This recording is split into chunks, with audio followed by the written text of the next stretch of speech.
We are based out of Houston.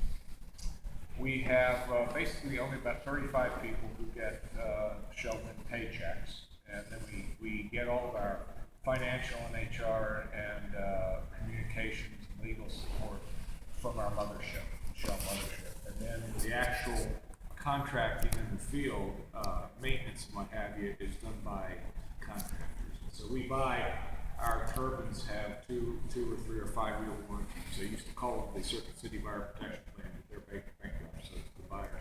Best Buy, Geek Squad, or what have you, but you buy those with them.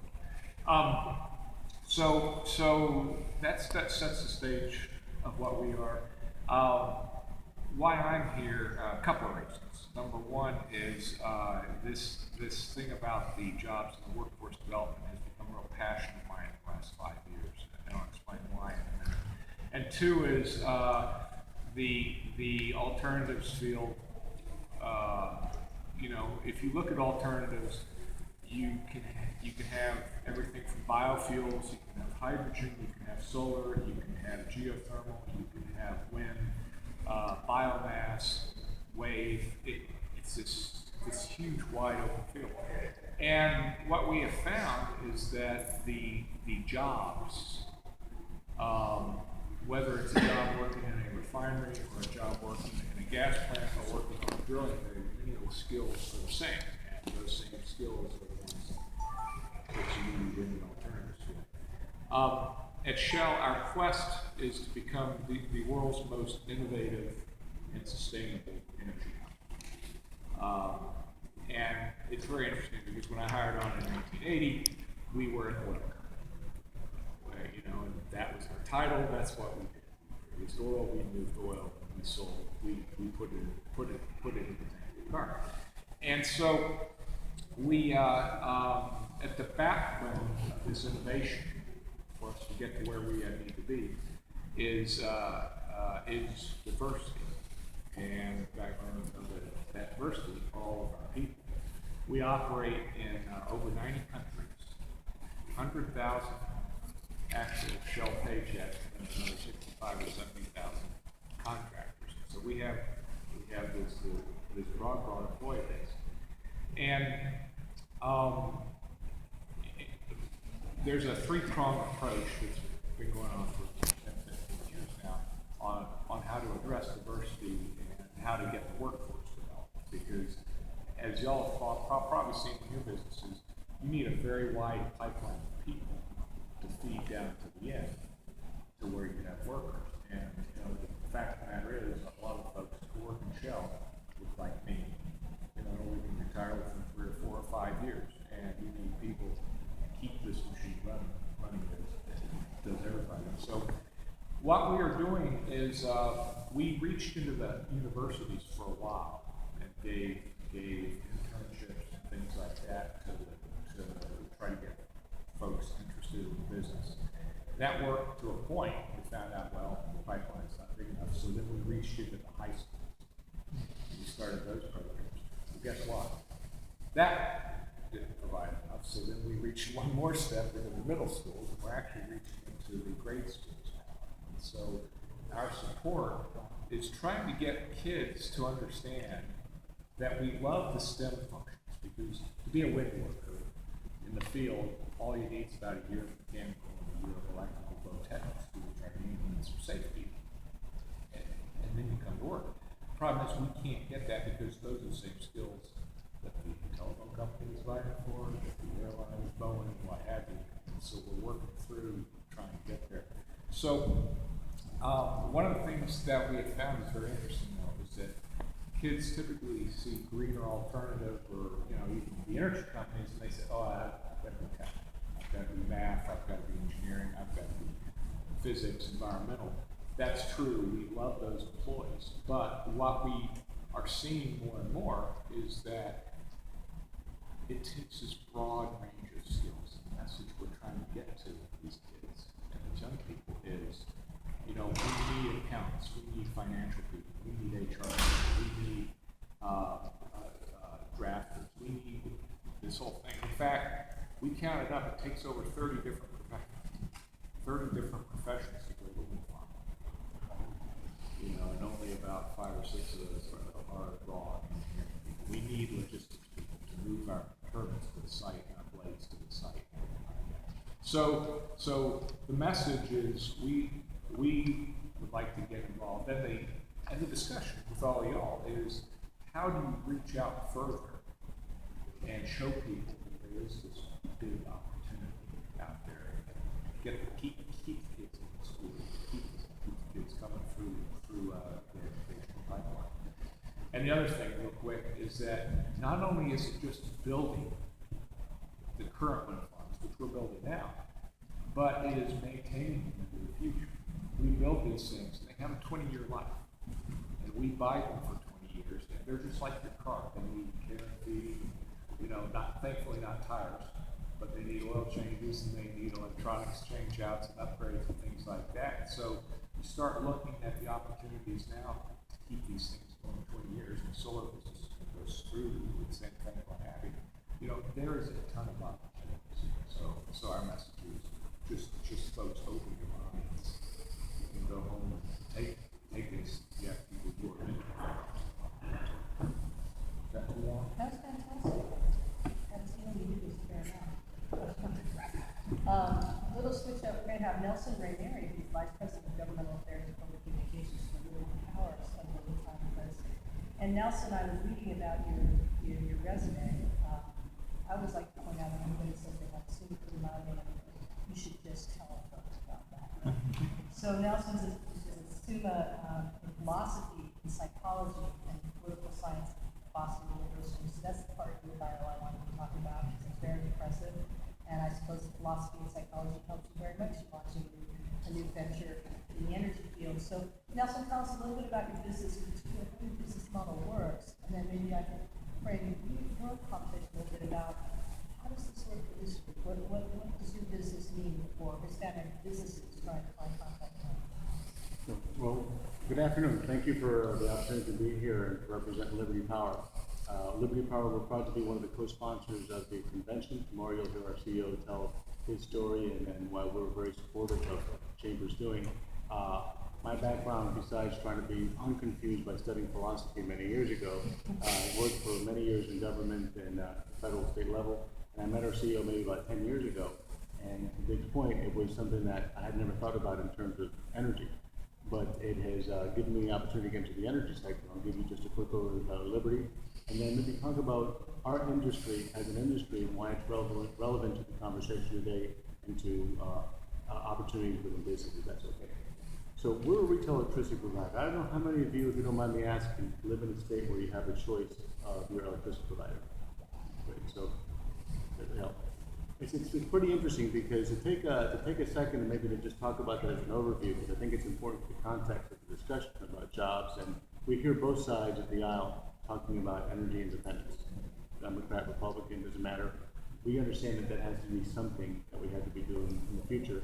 We commend the other panels here that I know them either by personal or their background, but they're critical, representing what they represent: industry, federal and state government, regulatory bodies. We all need to be working together to create that environment, because it's just a matter of time and of kind rather than degree, because we have to move forward to see if we can do that. So energy choice is very important. About 20, 30 years ago, the federal government started opening the energy sector, and they started at the wholesale level. Today we have a national wholesale policy that opens competition, that supports competition at that level. When the states started doing it on the state-by-state level, different states took different approach, and now 13 states that have an open, robust market. And that's important because when you look at opening up a sector for competition, you tend to see trends in the following areas. You tend to see downward prices, and that's been shown in states. For example, one study showed that Illinois, 10 years before, and the last 10 years after competition was there, they've seen before they were above average, now below average prices. And that's important. It's just like flat screen TVs to an extent. Also, you see innovative solutions. And one of the areas that you see that is in energy. And I won't take the commissioner from Texas time, but Texas is, right, isn't it number one in wind energy right now? So you see that there is, if not a correlation, at least an association between where you have a choice, people either choose that as an option, or you get regulatory bodies that help support that. So right now you have 13 states, mostly New England, Mid-Atlantic states, Texas, Illinois, that that allows for consumers to do that. California is an interesting state, and I'll use that to segue into what I think is the opportunity for Hispanic businesses, because they were actually one of the first, if not the first states to open up for competition. I want to also introduce my colleague, Tim Lucasio, who heads up market development, also regulatory for us. And it's important because right now in California, only if you were grandfathered before can you enjoy the benefits of competition. And California right now is having, I think, about an average 7th highest energy rate. So we think that competition is important because if you have the ability to choose, you can choose green. But the point I wanted to make about opportunity for employment, and I think to build on Vic's very important point that, for example, Florida is a regulated state, so it's not a big energy sector. 10 years ago, and you'll hear David talk about it tomorrow, there was no Liberty Power. Then we had 300 people working there and working in energy-related jobs that would not have had those opportunities before. And they range for just folks that are just entering the job market to very sophisticated folks that have energy experience, risk management, other technical areas. So that's important. The points I wanted to conclude on it is that there are certain steps that regulators are taking. I'll give you one example. Right here in California, something called General Order 156 that is asking, if not directing, utilities to spend 21.5% of their spend with diverse vendors. That's a tremendously interesting and unique opportunity. And to not take up time here, but I would love, if anyone's interested, to talk to us. I focus, and I'm sorry I had sent an outdated bio. The last 4 or 5 years I've been focusing on the Fortune 500 market. And we've been very fortunate that companies have given us an opportunity to step up to the plate. We've won a number of large contracts with a number of large customers. And what we're seeing is that they have very different strategies with respect to sustainability and to green. But one common area is that they all have some sort of sustainable or green approach, whether it's on energy efficiency, whether it's on buying renewable in some form or fashion. Tremendous opportunity. Again, to a critical point Dick made, that labor pool is in need of new entrants. And those entrants are folks that are going to look like us. I was originally born in Cuba, and we need to have supporting mechanisms to help support that entree into that job stream. But I would encourage you, if you have time or interest, to talk to us, because we're constantly looking for partners in some form or fashion. There's a lot of different ways to come at the sustainability and the green environment issue. So we'll be around, and we appreciate the opportunity to visit with you, and also to just say thank you to my fellow panelists, because what they're doing from different angles help support a marketplace that actually you can make a direct connection to the green environment. All right, thank you very much, Nelson. So we're going to go from the private sector, from large energy company Shell to an upstart energy company, Liberty Power, then over to regulators. Orlando Pavlos is a Texas Public Utilities Commissioner. He was appointed by Texas Governor Rick Perry in September 2011. He has extensive experience in public affairs and international trade. And I'm hoping, Orlando, you can talk a little bit about yourself, but then also what are some of the innovative things you're doing in Texas, and there are many, regarding sustainability and power. Well, thank you, and thank you to everyone. Particularly, I want to thank our Chair-elect, Mark Rodriguez, for inviting me. Mark, you're doing a great job, and look forward to working with you these next couple of years to make sure that the Chamber continues to be very successful.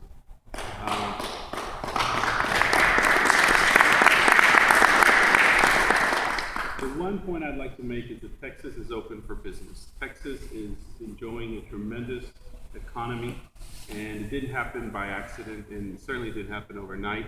Yes, we are the #1 producer of wind, and I'm very encouraged by that. Our governor has done a tremendous job in ensuring that our regulations are fair, they're transparent, but most of all, they're predictable. And that's really what I use as my decision matrix every time I make a decision as a regulator. The one thing I look at is economic development. Is a decision that I'm about to make going to help create jobs? Is it going to help drive investment to our state?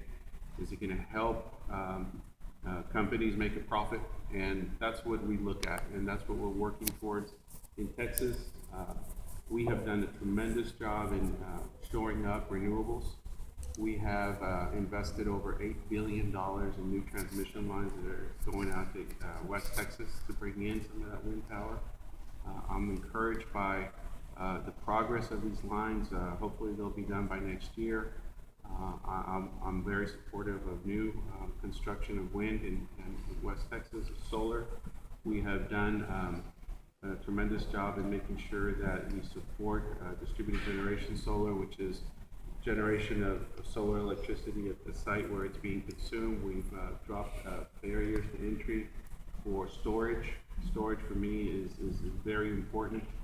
You know, when our West Texas wind blows at night, a lot of times it just you know, doesn't reach us because we're not really using it at that time. I like to see that get stored at night and then be deployed during the day. We have compressed air technologies that are already being implemented in Texas. So the opportunities in Texas are tremendous. I personally work with small business to bring them into the fold. The Hispanic Chamber of San Antonio, they're here today. I'm very proud of the work they're doing to reach out to small businesses, but also to reach out to Spain. I was an honorary consul to Spain prior to being a commissioner, and you know, we made a lot of trips out to Spain and looked at what Spain was doing and tried to bring that technology and that investment in. I'm happy to say that there are over 40 multinationals from Spain with offices in Texas already, so I'm very encouraged by that. I think the one thing that we need to continue to focus on is making sure that as we develop our market, it's a very unique market in Texas, that we don't forget the fact that we have to keep every form of generation on the table. The worst thing we can do as regulators is push renewables aside, because once you do that, then the one thing that suffers the most is research and development investment, and it's that R&D investment that has dropped costs and prices for renewables, and we saw it in Spain. You know, they invested a lot of money in R&D and it worked for them. You know, a lot of the problems they're having are independent of the fact that renewable energy is really a key component of every mix of generation. And so as we move forward in Texas, we just want to make sure that we bring in technology like, you know, waste to energy. I think that's a very important. Geothermal is also very important. Jobs for small businesses are out there. I want to help small businesses work with the military. CPS Energy in San Antonio was just awarded a 400 megawatt solar project that included an economic development component where the developer who won that bid is guaranteeing 800 new jobs as part of this contract. And so as that trickles down from these large companies into the small business environment, you know, we want to be there to help support small businesses with technology transfer, mentor protege programs, and all those things are very important. So I'm very encouraged by what's going on, and I thank all of you for being here. Shell, thank you for your sponsorship. We're really big thing, and we all need to make sure that we continue to support this great chamber. Great, thank you very much for welcoming. Great to hear about the efforts in Texas and that 800 job guarantee. Absolutely. So, Daddy, the last word on the big presentation is David Hinson, who's the National Director of the Minority Business Development Agency. And David has a very impressive resume coming from a business background. Very fortunate that he was drawn into the Obama administration to lead the efforts to increase opportunities for minority businesses in this country. And MBDA has experience under his leadership its 3 best performing years in the 43-year history of America. So it makes a difference when somebody has a true commitment to this and carries it through out their administration. So David, tell us a little bit about what's going on at MBDA and how the chamber members can benefit. Sure. First, I want to follow up with all your thanks to all of you for being here. How many people actually own businesses? Those who aren't or aren't gainfully employed by some of the people on this panel, I don't want to steal their thunder. We strongly encourage you to consider, entrepreneurialism, and that'll be the context by which I'm delighted to be on behalf of Dr. Rebecca Blank, who is acting Secretary of Commerce. I run the Minority Business Development Agency, which is one of the 12 operators under the U.S. Department of Commerce. And what we do is really fulfill the President's mandate to support the growth and global competitiveness of minority operated businesses around the country. What that means to America year in, year out is $1 trillion of economic output, and directly and indirectly supporting 16 million jobs. This particular subset of the U.S. economy is critical, as you heard Nina Baca say, the fastest growing sector of businesses in Filipino owned and operated businesses.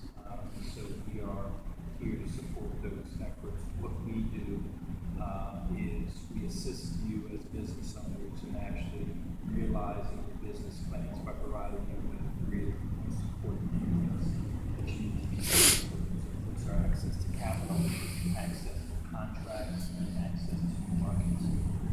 In that respect, since the beginning of the Obama administration, we've assisted Hispanic-owned businesses in gaining access to $3.5 billion of contracts and capital, which is a 92% increase over the prior administration. I think you know that the president's been clear that job creation is the number one thing we have to focus on in our administration. We're in a tough economic time, but we're always happy to remind people that we've seen 30 consecutive months of job growth since the beginning of the administration. We've created 4.6 million jobs, and we've seen 12 plus quarters of positive GDP growth.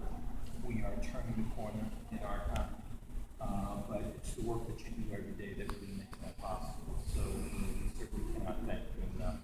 When it comes to renewable energy, alternative energy, the president has been clear that it's part of his mandate to promote the new economy. We are making investments as a government into these sectors. Much of those investments are coming out of the Department of Energy.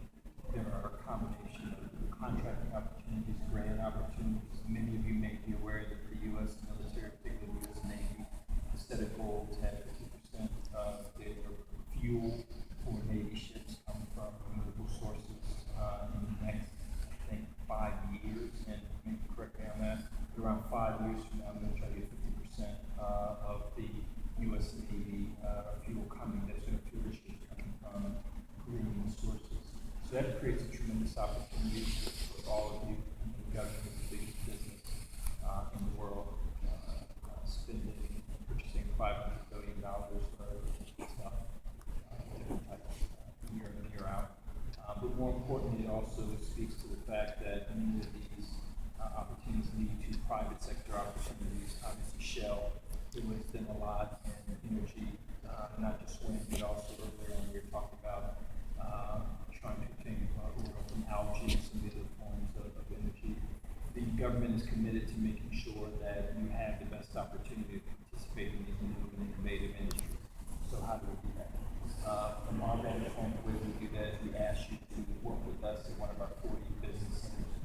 If you are a new market, if you have an idea, if you're an existing company that's trying to get to the next level, we become your conduit throughout government to ensure that you can gain access to the full range of information, contract opportunities, grant opportunities to help your company grow.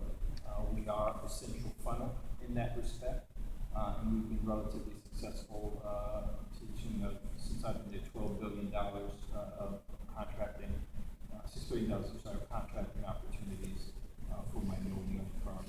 We work very closely with the other equities that support small minority-owned businesses such as the SBA to ensure that, again, there's a seamless process that's here to support you.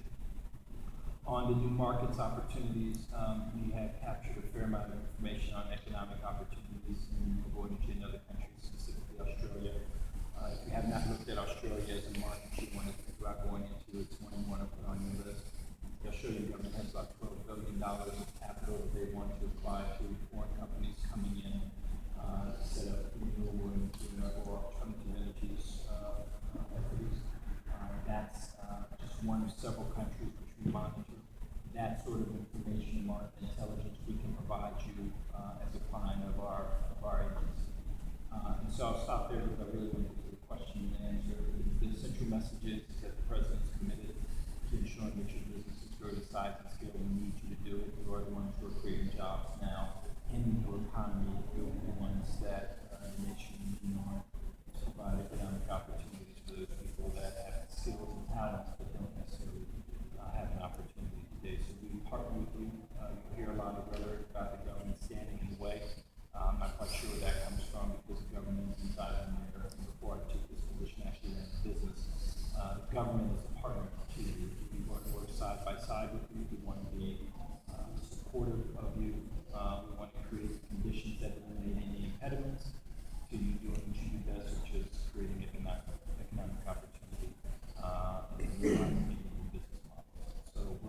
department to work with you.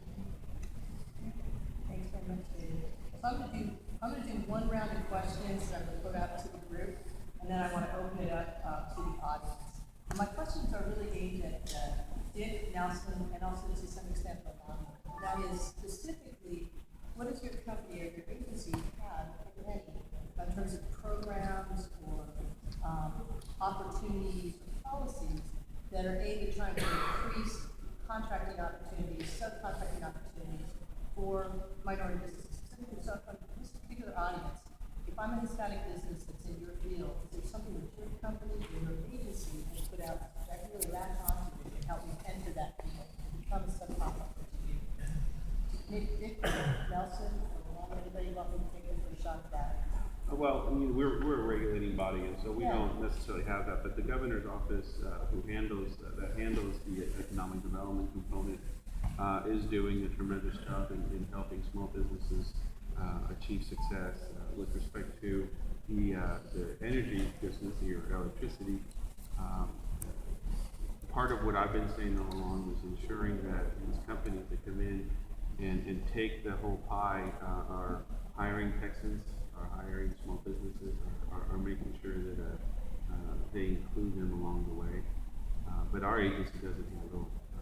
You don't have any policies or practices to try to get folks that are bending to try to have goals or? No, not as regulators, not as regulators. You know, setting the goals and No. objectives for the folks. Okay, Dick or Nelson, you want to shut that? Yeah, thanks. We have several internal programs. They've been around probably 10 or 12 years, but we set a yearly goal for the women and minority-owned business that we do within the company. It is a very closely tracked goal, and it's interesting because we've seen very good year-on-year gains. The problem is some of the contractors try to game the system. Actually, who owns it or not? And so it turns out we now need a police sort of state to go in and watch it. But it's really neat watching it happen. Like at one time, all of our pipeline repairs offshore in the Gulf of Mexico were made by a women diving business, things like that. Pipeline work in Oklahoma, our refineries, all of our food service, all of our refineries, office buildings, janitorial stuff is done by us. So we actually actively see from the worker standpoint. You know, the interesting thing about our business, in the energy business, is that a lot of us have office jobs, but as y'all have been to Texas or other places, alternative energy sites and the oil business is way out there. And part of the problem is you will go and work with the mayors of the cities, and the mayors want the jobs to all come to their cities. The problem is you need to put them out in Rock River, Wyoming, where the nearest cell site's 40 miles away, or you need to go to Post, Texas, or White Deer, Texas, or places like that. And so what we've done is actually, we also have our contracting and procurement group and our HR group works on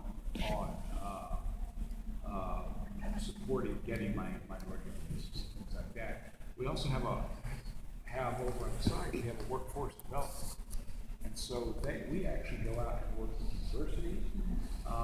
We sit on the advisory panels of a lot of two-year colleges out in the middle of nowhere. A, to help the curriculum, but B, it helps us take a look at the workforce. We have scholarship programs, we have things like that can help these people get through the system to get there. And that is one thing that's a true challenge, is we see a lot of talent, but they don't want to move from here to there, or even temporary thing, even though a lot of our business is very transient in nature.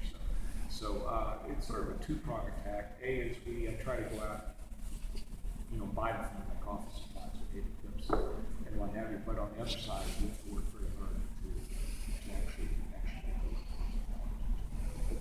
Nelson, any comments you want to make? Sure, thank you. I want to answer that with one word, But before that, I want to commend my good friend David, because I didn't know, I knew you all were successful, but I didn't know you had gotten to those numbers, so. Having worked in the federal government for 13 years, that's not easy to do, so thank you for that. And to pick up where you had mentioned entrepreneurial, entrepreneurship, to think that way, I would answer to your question with one word, opportunity. When I say opportunity, I'll give you two examples. Right now, this year, by the end of the year, we may have up to about 200,000 customers. Those customers range anywhere from, call it 50, 60, Fortune 500 type customers, down to residential. And in order for us to keep growing, there's one true north driver for us, and that's innovation. Because what we sell at the end of the day is a commodity. And commodity has certain challenges, but you have to be price sensitive. You have to, be good at the blocking and tackling. But to continue to grow, we have to innovate. What do I say that in terms of an opportunity? I'll give you two quick examples. Many of our Fortune 500 companies, and that's the segment that I focus on, by now, the market has matured thanks to great leadership in states like Texas and others that are following the lead of Texas. When you see a maturing market, at the end of the day, everybody's there on price. They have to find other ways of value creation. So if you have a product, if you have an approach, if you have something that you think, wow, partnering with Liberty Power can help our value proposition to one of the many customers that are here that we serve, let's talk. Because that's only going to help us, and at the end of the day, if it's viable, it's only going to help the consumer, in this case, a Fortune 500 customer. Downstream, residential that we got into this year. That's a whole new market, and now what you see in these markets that are opening up and customer awareness, they're seeing more options, and they're seeing more preferences. If you have something you think is of interest on that end, let us know. Because again, when consumers are choosing, if they're looking at different options, they can either bundle it with something else, if they can see some other service that by partnering with Liberty Power could be of interest, that might be an opportunity. The last point is that one of the things that you've seen a lot of growth in is in the area of brokers, aggregators, third parties, entities that are basically have entered the market. Texas is a great example. I have over 100 or so. That folks that have started, and they've done a great job in Texas and other states on making it both easy but also fair and transparent. To the point you were saying, making it, as you said, David, a partnering approach. But to enter the market and to say, if you can come in, if all of a sudden you say, you know what, I represent this community. It could be a chamber, it could be a community, it could be a set of businesses, and you could bring them as a customer. We'd love to partner with you. Or do it on your own and do what's already been done in many states and create that opportunity and put it in front of different suppliers. So I appreciate the question very much because, again, would love to talk to anyone that sees an opportunity partnering with a company that now has a national footprint, that is nimble, and that if you think that there's a value and innovative approach, that's where I see the market going. And some folks are already doing that, so we welcome the opportunity. I just want to follow on a comment, Dick. Michelle is one big company that has a supply chain. There are 500 Fortune 500 companies that have supply chains. There's 1,000, substantial companies in the United States alone. These are just companies that are domiciled that have supply chains. The corporate supply chain is a tremendous economic opportunity to grow your businesses, become really large businesses. The largest African American owned and operated business in the United States, generates $4 billion of annual revenue. The largest Hispanic company generates probably a little bit north of that. These are like really big companies, and they got that big because they recognized there was an opportunity to partner with a large corporation, work with that corporation as that corporation, like a Shell, execute a good business model. But what companies do you go to? How do you know? There's so many. You may not have the size and reach to do all the research. That's why you partner with the NBDA and the federal government. Because we have relationships with these companies. We'll help identify those companies that are best suited for you, who you are best suited to partner with, given your business model. So the reason I bring that up is because the government actually is a tool to help create a more efficient growth process for your company. Most people don't use it as such. Most people consider the government either a source of a contract or something like that. But the government has equities that are really designed to help reduce your costs, whether it be to access the supply chain to large corporations, or to sell your services around the world. Keep in mind that 95% of the consumers in the world live outside the United States. 80% of the wealth in the world is outside the United States. So how do you get into a foreign country in a cost-efficient way? Well, the government provides, as a partner, provides a vehicle to help you do that. So that's why we really encourage that you partner with us and allow us to partner. Okay, I think we have time for maybe a question or two from the audience. So we started a little bit late. But still with us, so you got your post lunch promo. I know it's really popular. Does anybody have any questions they'd like to direct to the panel or member individual? Please, your name and your affiliation. Yeah, Hernan Vargas with the Contra Costa Chamber of Commerce in Northern California. One thing that we consult on green business, and one thing that we've noticed is that there's still a significant lack of knowledge in the Hispanic, small, even probably large business community. For example, there is a very large international green building conference. It's going to be in San Francisco. 30,000 people from all over the world come. And I'm not sure if there is a large participation of Hispanic contractors in the construction industry. And I don't even know if they are aware, right, that there is this big conference coming where they could make many big contracts, right?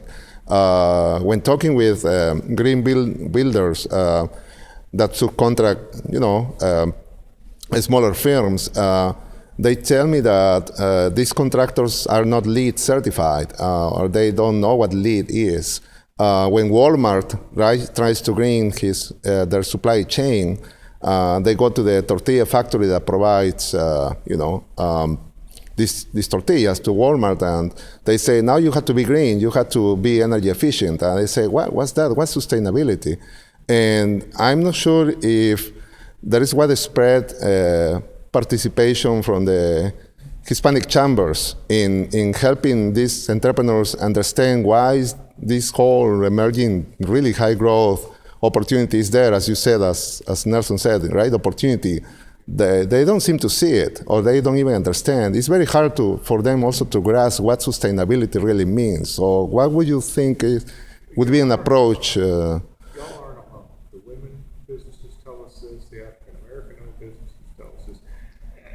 It is, here's the problem with the word green or the word alternative. You read this word and think of it, if you close your eyes, it's this big mystical beast. It's on the horizon. Arms are flailing and it's spewing fire, and you think it's going to kill you. And you start going towards it, and you find out it's really a pretty friendly beast. And it's really pretty interesting, and there's a lot to work with. And the real neat thing is it's no different than what you do every day in and day out. You may have to tweak some paperwork, or you may have to certify that you have some training or something like that. And so my advice to y'all is to do your homework and research and find out about the LEED stuff, or the building insulation, or in the wind industry, get in touch with the turbine suppliers and the turbine manufacturers. There's 13,000 parts in a wind turbine. And I might answer as well. And a few of those break. And so find those things. And there are things that are easily replicable. And just dig in and start looking at it. It's not as mystical as you think. There are also organizations, I used to be national, state local director for Green for All. And it's right there in Oakland. It's a national organization. And they actually have something that they call capital access program, aimed at minority and women businesses for about 2 years. I don't know if they're still doing it. They were holding green business academies to do precisely what you're talking about, to introduce what you really need, what does that mean, what kind of certifications do you need, what are the business opportunities in various sectors. Our firm's doing a little bit of work around green stormwater infrastructure. Well, if you break that down, at the end of the day, it's plumbing and gardening.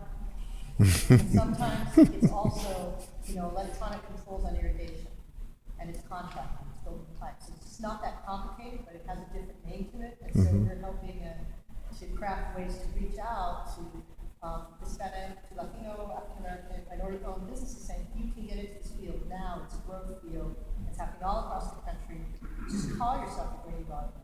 Learn a little bit of these things. It's easy to train up for that, and you can become part of the green revolution in stormwater management, for example. But make a great point. I think one of the ways to do this is to have a program like the one that Green for All has been sponsoring that really aims at a specific market, that really is going right at the businesses themselves. Here's what you do, here's how you become part of the economy. Something that I know that a lot of administrations were excellent at doing was trying to get minority women contractors into the energy efficiency retrofit and upgrade business. And we really did create a lot more jobs, create a lot more businesses out of those dollars that went into energy efficiency upgrades. Quick little story, and also a reminder that on October 4th, the California PUC is having an en banc hearing open to the public, and they've really taken tremendous leadership on bringing these issues to the fore. So, encourage you to be part of that. There is a group at DC that got together maybe 2 years ago from two different worlds. One was from the energy efficiency world, and then many of them were young volunteers or community activists that were in DC with a focus on that.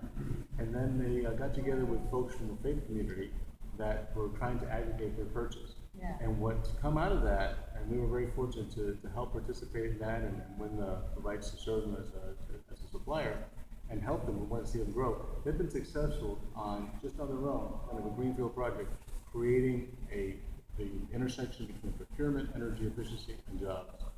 Groundswell is the name of that effort. We'd be happy to put you in touch with them because I think that's a very replicable model. But you hit a great point. Well, thanks. Take one more question, and then we really are out of time. Yes, sir. Your name and your affiliation. Oh, I'm sorry, James Moore, company that we've been for transportation, electrification, grid, and right after that. I'm sorry, I don't know, Michelle, what's your name? Dick Williams. Okay.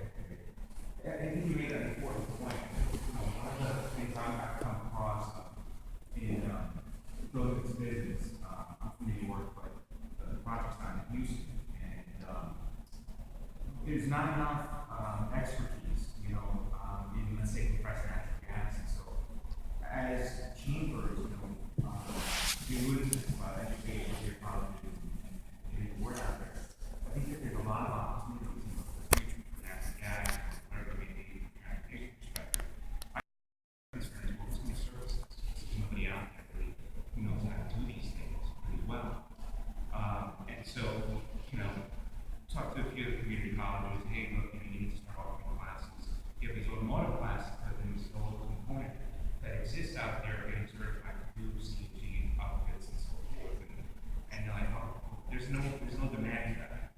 Well, there is going to be a demand, long term. It's going to go over, the next 5 to 6 years. It's going to be a workforce to support that. And so, I think the chambers can get involved in that with local community colleges, or the universities to start that process and stuff. So that's just a comment.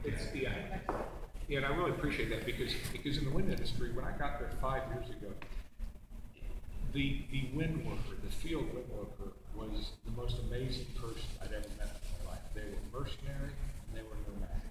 They would quit on Monday for a dime, Tuesday for a nickel, and they would sell it on Friday if they had to get another job. And you couldn't get enough of them. I mean, they could write their ticket. And so a bunch of us worked with these junior colleges, and now we're at a point that there's actually enough wind workers out there right now. But it's 12 or 14 programs have opened up. There's a curriculum. But you're right. It was we had to go out there and do it. It ain't just going to happen. And we had to prove to the organizations or the universities, or the schools, the jobs are there. The graduates. And you may have to seek some scholarship money too, just to keep kids in school. But it's good. Last words from the panelists? I have one last one. Of course you should. You're the federal government. Email is ehinso@nbda.gov. My phone number is 202-482-2332. I want you to call me. I want you to be crystal clear. This president is committed to ensuring that your businesses grow. You can call me, email me if you have any questions. If you're thinking about an idea, if you have an idea, if you're trying to get to the next level, if you're trying to take your business abroad, please engage us and let us be support for you and your taxpayers. You actually pay my salary, so you might as well take advantage of it as you pay the president's salary. So you take advantage of it and allow us to do what we do best, which is to be a support He won't take the call. I want you to Well, take let me thank David, Dick, Nelson, and Rolando. Thank you, panelists.